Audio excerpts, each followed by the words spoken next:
Olá pessoas, como vão? Tudo bem com vocês? Comigo está tudo ótimo. A razão de eu estar postando esse vídeo aqui hoje é uma forma de desabafo. Eu recebi essa semana um post, né, no meu Facebook de um amigo que eu gosto muito, sempre gostei, já o conheço há bastante tempo, sempre torci por ele, sinceramente, sempre desejei o melhor para a vida dele. E depois que eu me tornei ateu, me associei à Associação Brasileira dos Ateus, e vira e mexe eu recebo alguns posts da associação. Eu postava e tal, nunca tinha recebido assim, uma crítica a esse ponto, de a pessoa falar para eu não fazer mais isso, porque senão ele não ia ser mais meu amigo. Eu quero dizer que eu nunca mais vou postar mais nada desse tipo. Quero aqui em público pedir desculpas para ele, mas que eu, embora ele de repente venha não querer ser mais meu amigo, eu vou sempre continuar sendo amigo dele, porque ele precisar, se ele precisar, a qualquer momento, seja o que for que estiver dentro do meu alcance, eu vou ajudá-lo, tá bom? É isso aí, esse recado é para você, tá? Bem, eu vou aproveitar que eu estou fazendo esse vídeo e vou ler aqui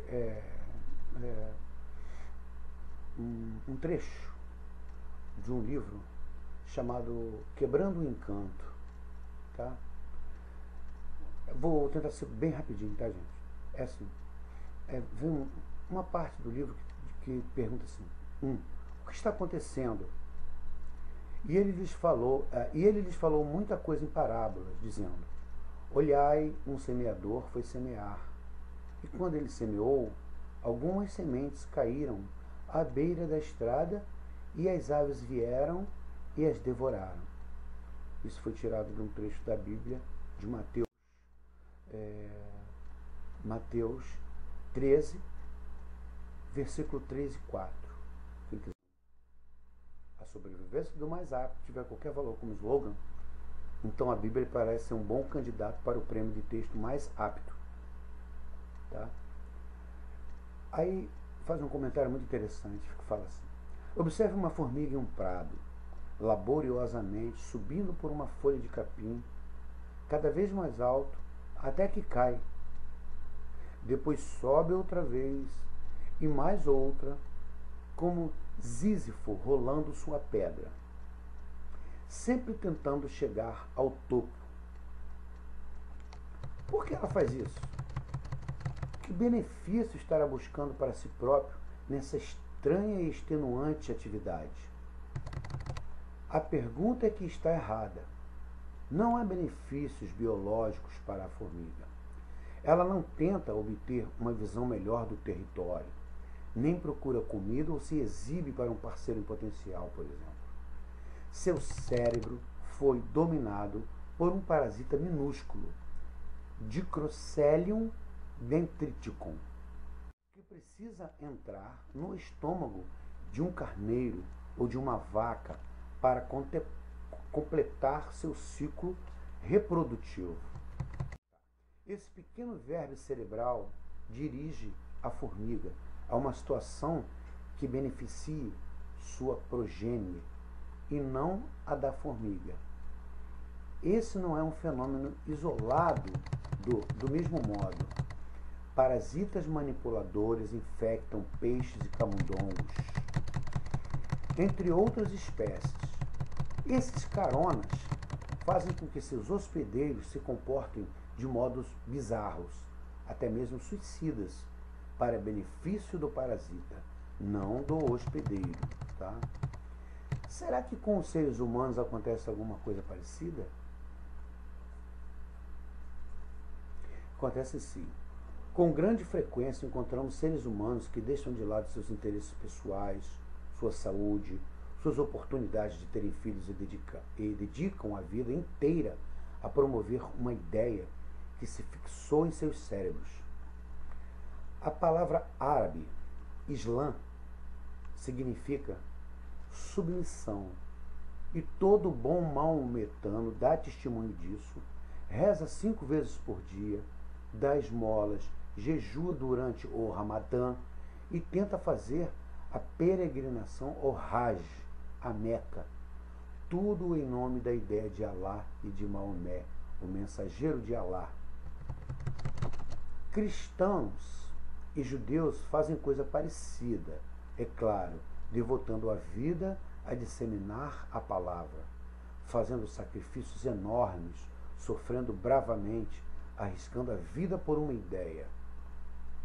Os Sikhs, os hindus e os budistas fazem o mesmo. E não nos esqueçamos dos muitos milhares de humanistas seculares que deram a vida pela democracia, pela justiça ou pela simples verdade. Há muitas ideias pelas quais se pode morrer. Nossa possibilidade de dedicar nossa vida a algo que consideramos mais importante que o nosso bem-estar pessoal ou nosso próprio imperativo biológico de ter filhos é um dos aspectos que nos diferenciam do resto do mundo animal. Uma mãe ursa defenderá bravamente um espaço que tem alimentos e defenderá com ferocidade a sua cria, ou até sua toca vazia. Provavelmente, contudo, já morreu mais gente na brava tentativa de proteger locais e textos sagrados do que na tentativa de proteger reservas de alimentos para seus filhos e suas casas, como outros animais. Temos desejos inatos de nos reproduzir, de fazermos o que for necessário para atingir essa meta. Mas também temos crenças e a capacidade de transcender todos os imperativos genéticos. Esse fato nos torna diferentes, mas é em si mesmo um fato biológico, evidente para a ciência natural. Uma pergunta: como apenas uma espécie, o Homo sapiens, veio a ter essas perspectivas extraordinárias quanto à sua própria vida?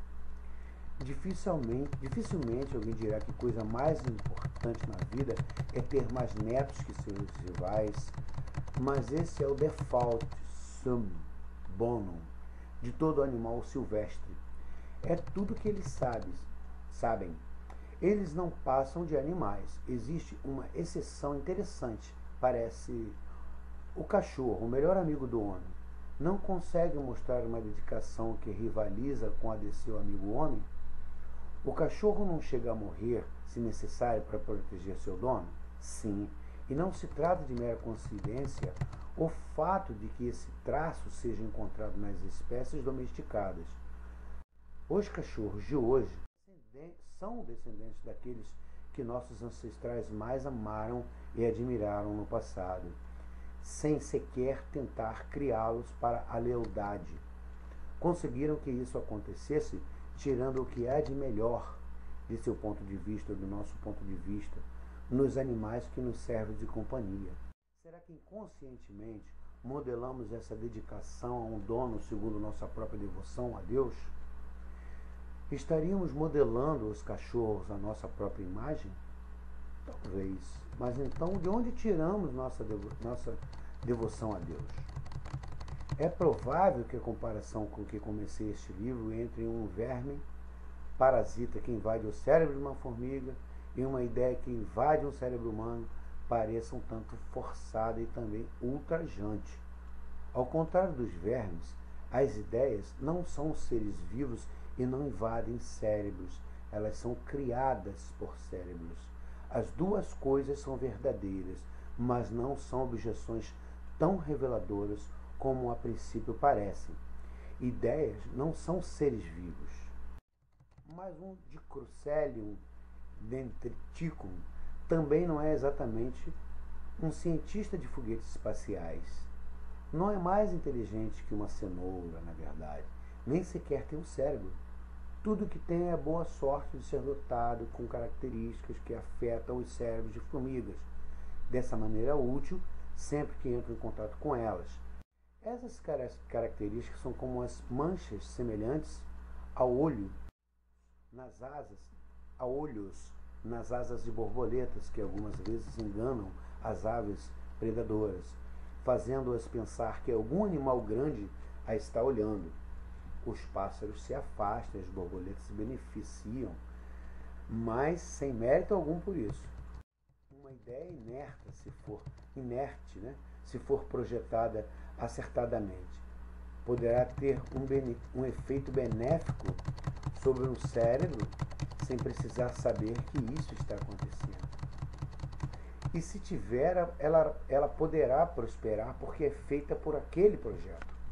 A comparação entre a palavra de Deus e um Dicrocelium dendriticum é inquietante, mas a iniciativa de comparar uma ideia a uma coisa viva não é nova. Tem uma partitura de música escrita em pergaminho de meados do século XVI que achei há meio século em um sebo de Paris. O texto, em latim, conta a moral da parábola do semeador, Mateus 13. A palavra de Deus, uma semente, e o semeador da semente é Cristo. Parece que essas sementes se enraizam em indivíduos e fazem com que esses seres a disseminem por toda parte. Em compensação, os hospedeiros humanos alcançam a vida eterna. Como as ideias são criadas pelas mentes? Pode ser por inspiração milagrosa, pode ser por meios mais naturais, já que as ideias se disseminam de mente para mente, sobrevivendo a traduções entre linguagens diferentes, pegando carona em cantigas, ícones, estátuas e rituais, unindo-os em combinações estranhas na cabeça de pessoas em particular, onde dão origem ainda a outras novas criações que trazem semelhanças de família com as ideias que as inspiram, mas acrescentam características novas e outros poderes à medida que avançam, e talvez algumas das ideias selvagens que inicialmente invadiram nossas mentes tenham tido descendentes que foram domesticados e amansados quando tentamos nos tornar seus donos, ou pelo menos seus administradores, seus pastores. Quais são os antepassados das ideias domesticadas que hoje se disseminam? Onde e por que elas foram originadas? E uma vez que nossos antepassados assumiram o objetivo de disseminar essas ideias, não apenas as abrigando, mas nutrindo-as, como essa crença na crença, transformando as ideias que estão sendo difundidas. As grandes ideias da religião têm nos mantido, nós, seres humanos, enfeitiçados há milhares de anos, ao longo de um tempo maior que o da história registrada. Porém, ainda um breve momento em termos de tempo biológico. Se quisermos compreender a natureza da religião hoje, como biológico, né? Se quisermos compreender em termos de tempo biológico, se quisermos compreender a natureza da religião hoje como um fenômeno natural, devemos examinar não apenas o que ela é hoje, mas o que era antes.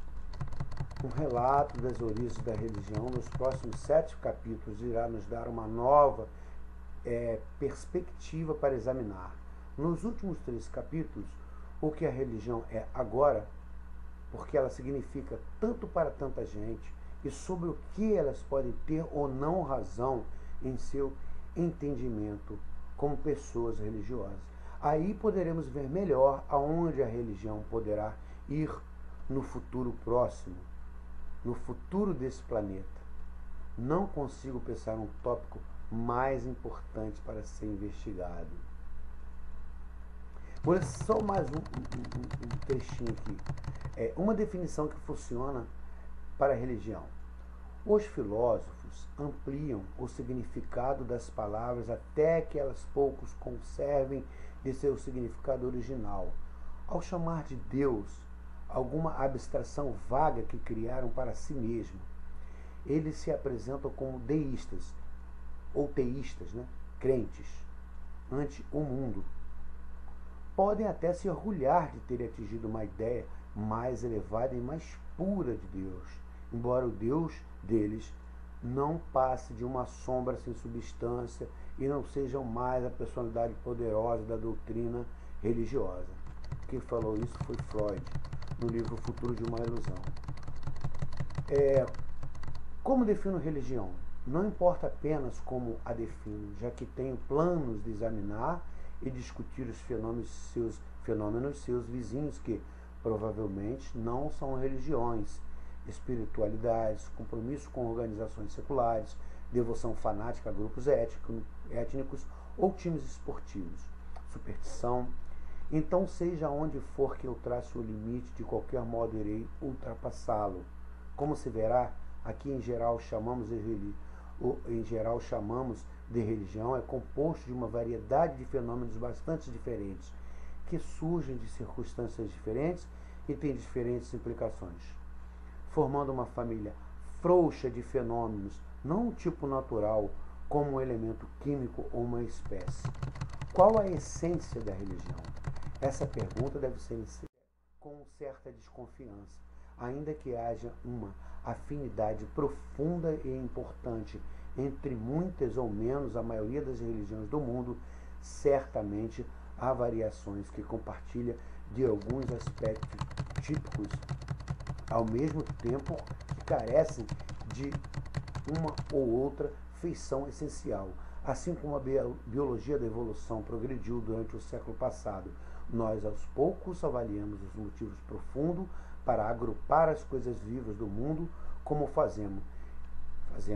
Esponjas são animais, e as aves têm relações mais estreitas com os dinossauros que os sapos. E novas surpresas ainda são descobertas a cada ano. Dessa forma, deveríamos prever e tolerar alguma dificuldade na tarefa de chegar a uma definição à prova de contra-exemplos para algo tão diverso e complexo como a religião. Tubarões e golfinhos se parecem bastante e apresentam vários comportamentos semelhantes, mas não são de jeito algum o mesmo tipo de coisa. Talvez uma vez conhecido melhor o campo inteiro. Vejamos que o budismo e o islamismo, apesar de todas as suas semelhanças, merecem ser considerados como duas espécies de fenômenos culturais diferentes.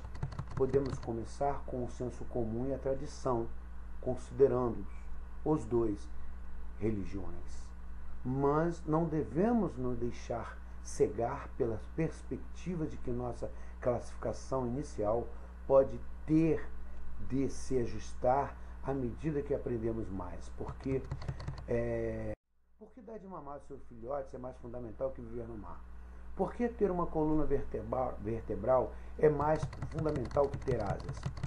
Agora, isso pode parecer óbvio, mas não era óbvio no raiar da biologia. E por aí vai. Olha, eu aconselho a leitura, tá? Desse livro, Quebrando o Encanto. Tá bom, gente? Eu vou ficar por aqui. O autor desse livro chama-se Daniel C. Dennett, ok? Quem quiser se aprofundar, quem quiser saber mais sobre as coisas, eu sei que todo mundo lá no fundo tem aquela perguntinha, né? Aquela duvidazinha. Eu, pelo menos, desde que me entendo por gente, me questiono a respeito de muitas coisas, a respeito mesmo da religião e desse Deus invisível, dessa criatura, de Deus como criatura que ninguém nunca viu e ninguém nunca vê, mas que acredita. E, enfim, gostaria muito que as pessoas procurassem ler mais, procurassem. Não sou dono da verdade, enfim, não sou contra a religião, pelo contrário, tenho amigos religiosos, assim, porra, os caras cabeção, na boa, a gente não discute sobre essas coisas, discute sim sobre música, né? Meu amigo Márcio Mavieira, grande abraço.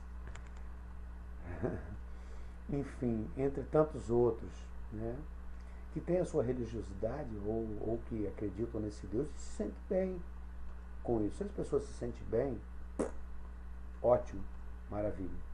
Eu me sinto bem não acreditando em Deus, mas nem por isso eu sou uma aberração, tá legal? Um abraço a todos, beijo no coração de vocês. Fui.